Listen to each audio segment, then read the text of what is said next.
This is the Smart Buildings Academy podcast with Phil Zito, episode 226. Hey folks, Phil Zito here, and welcome to episode 226 of the Smart Buildings Academy podcast. In this episode, we're going to be talking about 4 building automation system retrofit sales strategies. Everything we discuss from today's episode can be found at podcast.smartbuildingsacademy.com/226. Once again, that is podcast.smartbuildingsacademy.com/226.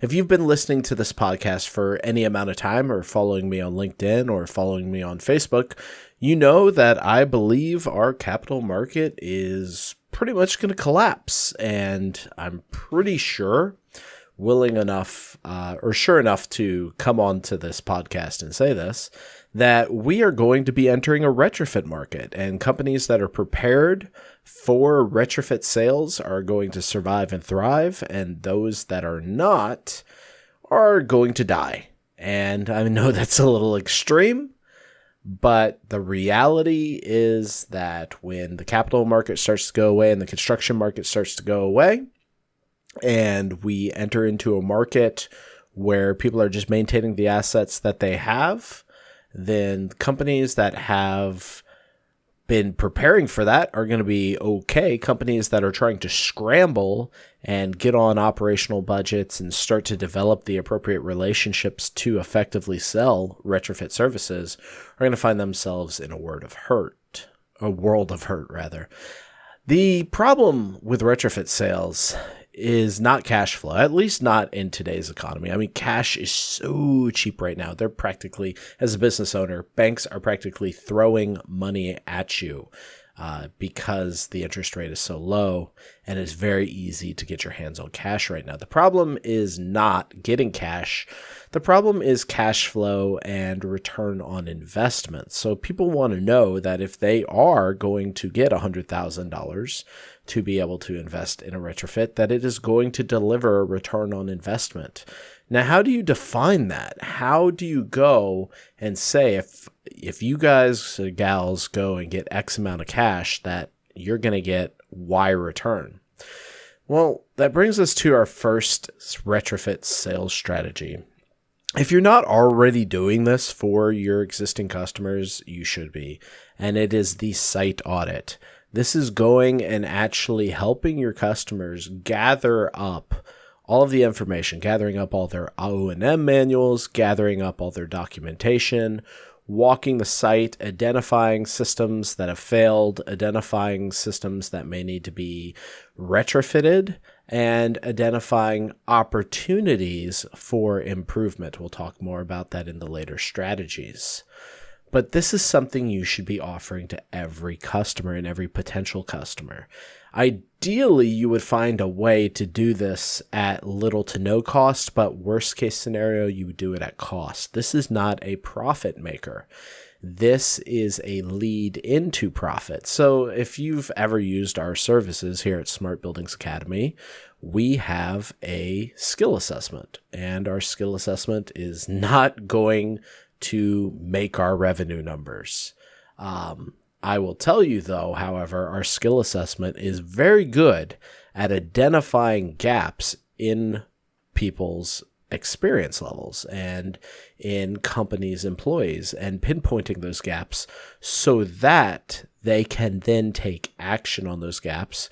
And there is a direct causality relationship between the assessment results, the training, and the return on investment. We are able to see anywhere from 5 to 10% increases in efficiency of staff post-training.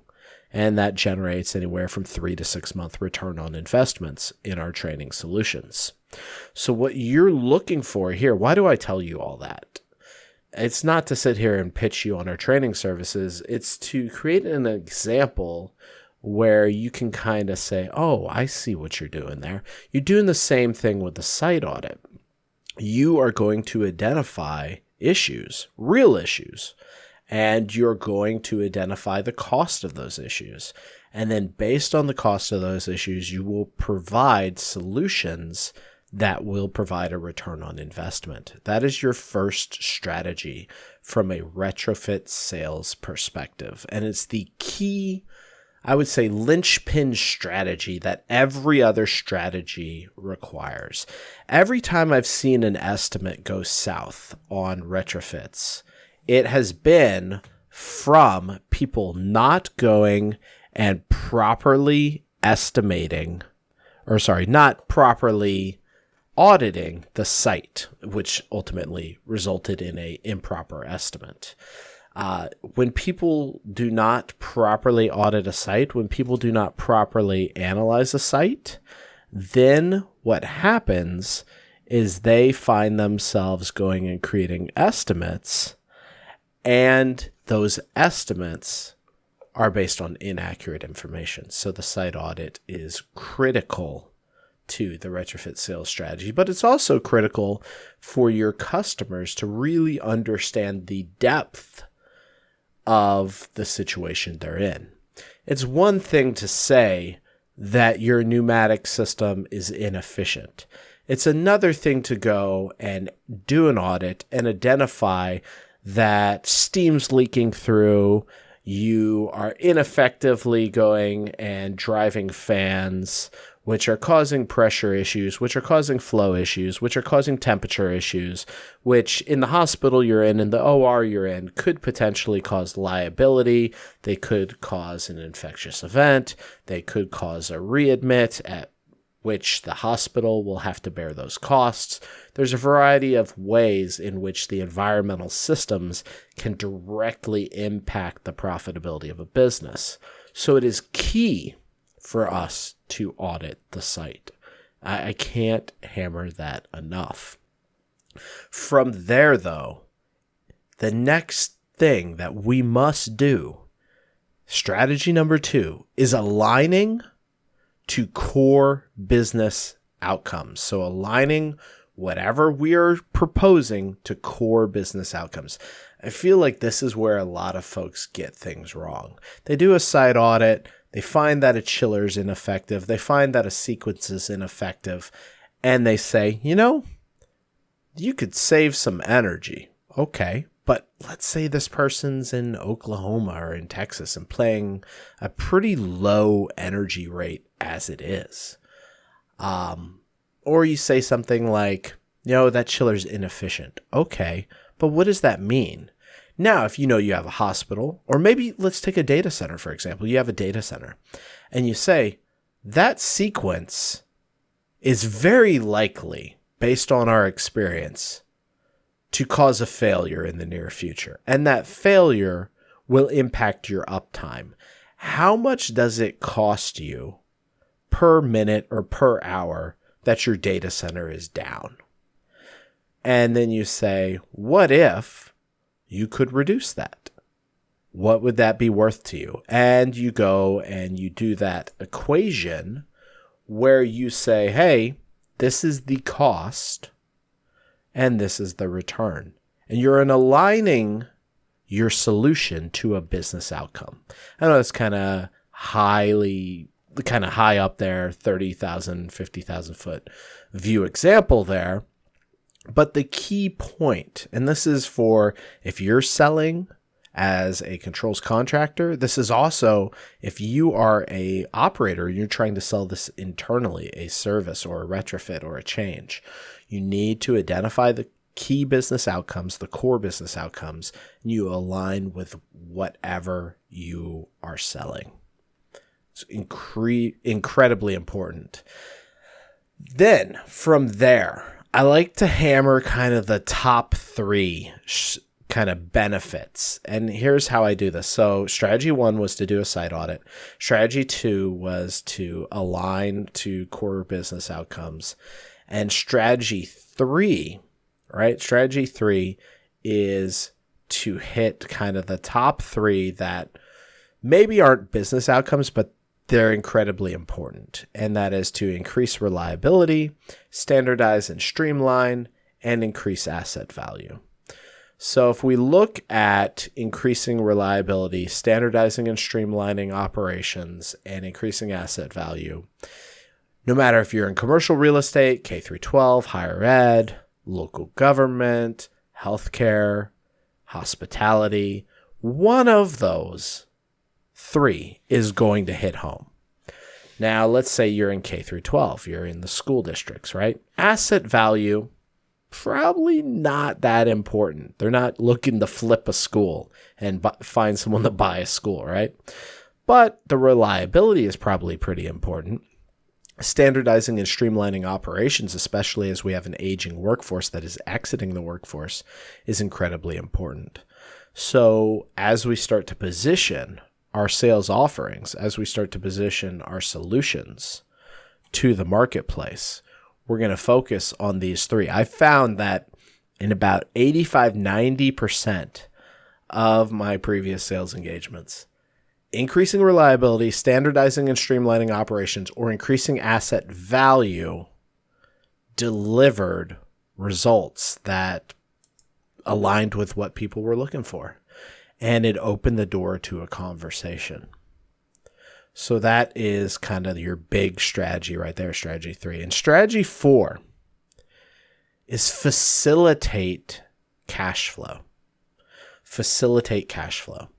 Now, this is going to be a little weird because as a salesperson, how much control do you really have about your business facilitating cash flow?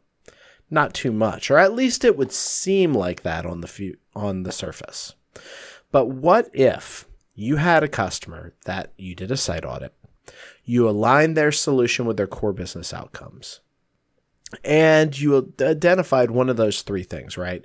Increase reliability, standardizing and streamlining operations, or increasing asset value.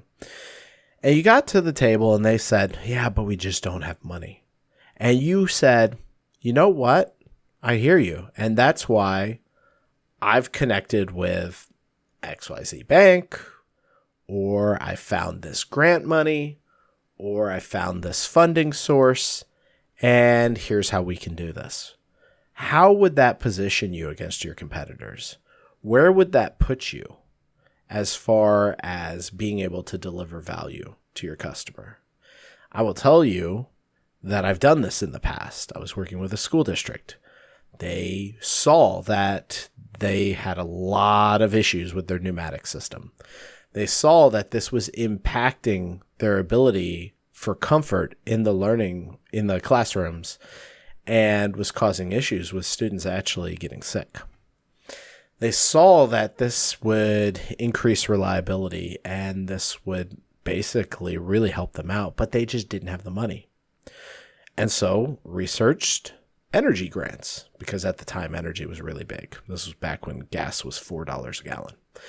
And researched energy grants and efficiency grants and was able to help them submit for that money and ultimately get approval for the project.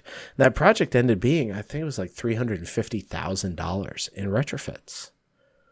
So having the ability to facilitate funding for your projects is going to be something that I guarantee you your competitors are most likely not doing, unless they're at one of the big organizations that has its own internal funding.